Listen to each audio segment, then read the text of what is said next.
Asia की सबसे बड़ी गुफा कचारगढ़ के विकास ठंडा बस्ती में पूछने पर आदिवासी मंत्री पत्रकारों को जवाब दे नहीं पाए।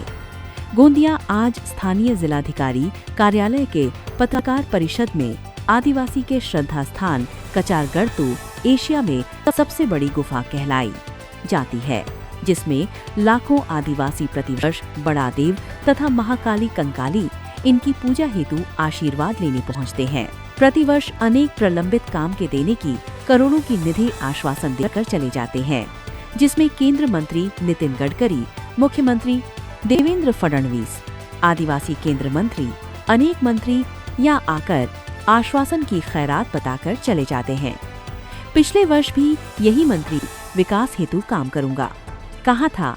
पत्रकारों से पूछने पर जल्दबाजी से निकल गए, उत्तर दे नहीं पाए। यह उल्लेखनीय है। इस अवसर पर विधायक संजय पुराम, विधायक विनोद अग्रवाल, आदिवासी नेता भरत दुदनाग आदि नेता गण उपस्थित थे। सतीश पाधी की रिपोर्ट। आदर्श गौरवशाली इतिहासाचं जिवंत ठेवायचं असतं। म्हणजे या ठिकाणी कोणी मोठा आहे कोणी लहान आहे अशी भावना न ठेवता आपल्याला प्रत्येक वर्षी होऊ घातलेला जो यात्रा येणाऱ्या माणसाचा प्रत्येकाचा सन्मान झाला पाहिजे अशा प्रकारच्या भूमिकांनी सर्वांनी काम करावं अशी अपेक्षा करतो।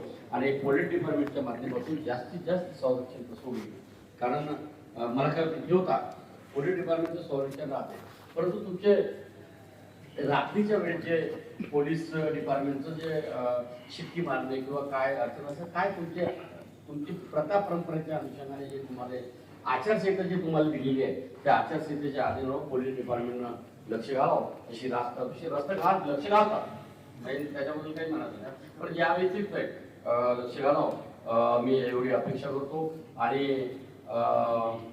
संस्था आणि स्थानिकाचा जो ताळमेळ कसा होईल, आता जिल्हाधिकारी महोदय आणि आता तुम्ही एसडीओ एक दिलेलंच आहे, एसडीओच्या माध्यमातून ज्या एसडीओची तुम्ही नियुक्ती करणार त्या एसडीओ तुम्ही घोषित करा आणि त्यांच्या माध्यमातून सर्वांना कंट्रोलिंग, सर्वांना एका ठिकाणी बसवता कसं येईल यासाठी कार्य करावं। आणि निश्चितच यावेळी सर 31 तारखेला केंद्रीय राज्यमंत्री, आरोग्य मंत्री, केंद्रीय आदिवासी विकास मंत्री येणार आहे, मी सुद्धा त्या दिवशी राहणार आहे। आणि आयोग जे आदिवासी आयोगाचे अध्यक्ष जे आहे आर्य, हा 31 ला आर्य तिन्ही लोक आम्ही कदाचित गोंदियाला मुक्कामी राहू आणि त्या दिवशी दिवसभर त्याची ठरवू असं वाटतंय।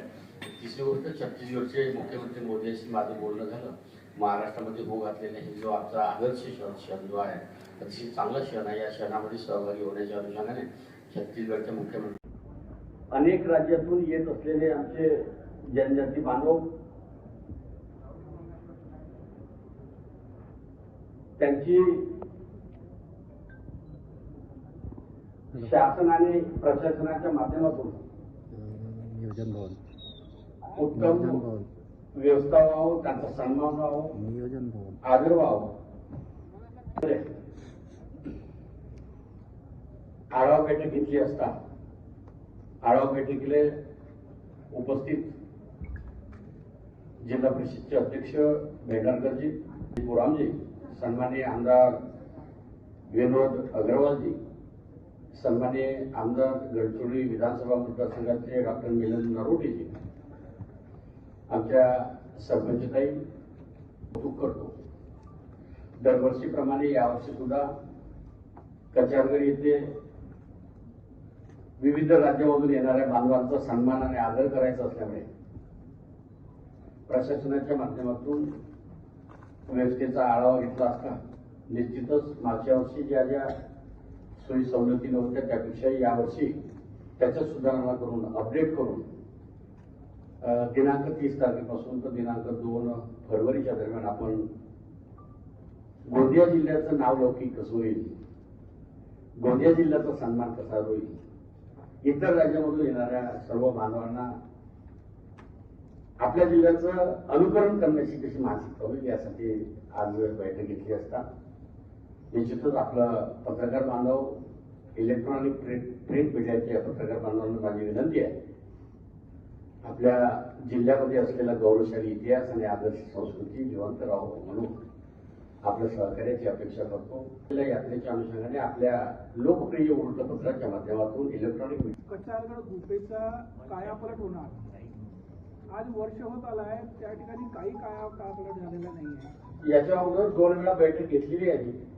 मी मागच्या वेळा दिलेल्या भाषणाच्या अनुषंगाने कशानगर येथे बोलून भाषण दिलेलं होतं, त्यानुसार 2 वेळा मुंबईला आयोजित केलेली बैठक आहे. त्या काही आमच्या टेक्निकली अडचणी असल्यामुळे ते काही प्रश्न सुटले नसेल, परंतु बोललो ते करून दाखवलं, त्यामुळे काही अडचण नाही. नाही सर, पण एवढी आशियातली सगळ्यात मोठी गुफा असून म्हणजे वर्षभर ती गुफा पर्यटकांसाठी व्यवस्थित सुरू राहत नाही. आपण अजिंठा वेरूळ इकडे तिकडे जातो, तिकडे पर्यटक जातात. पण या ठिकाणी आपण का म्हणजे आतापर्यंत 100 कोटीच्या जवळपास रुपये खर्च झाले तर कचारगडच्या नावावर डीपीडीसीतून. या 31 तारखेला माननीय केंद्रीय राज्यमंत्री आदिवासी विभाग दुर्गादाजी उईके सुद्धा येणार आहे. अनुसूचित जमाती आयोगाचे अध्यक्ष आर्याजी येणार आहे. त्यामुळे निश्चितच भविष्यात चांगला विचार करू. खूप खूप धन्यवाद.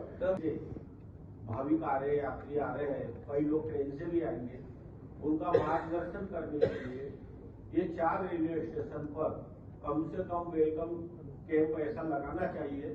आमगांव से सालेकसा तक के रोड की इतनी खराब हालत, बहुत हालत खराब है. यात्री लोग आएंगे, पुलिया भी बीच में टूटा हुआ है. जबकि सर यहाँ गडकरी साहब भी आए, यहाँ पे गडकरी साहब भी आ चुके हैं, मुख्यमंत्री साहब भी आ चुके हैं, फडणवीस जी. अभी तक विकास 100 करोड़ का बोले, कोई विकास अभी तक हुआ ही नहीं हुआ.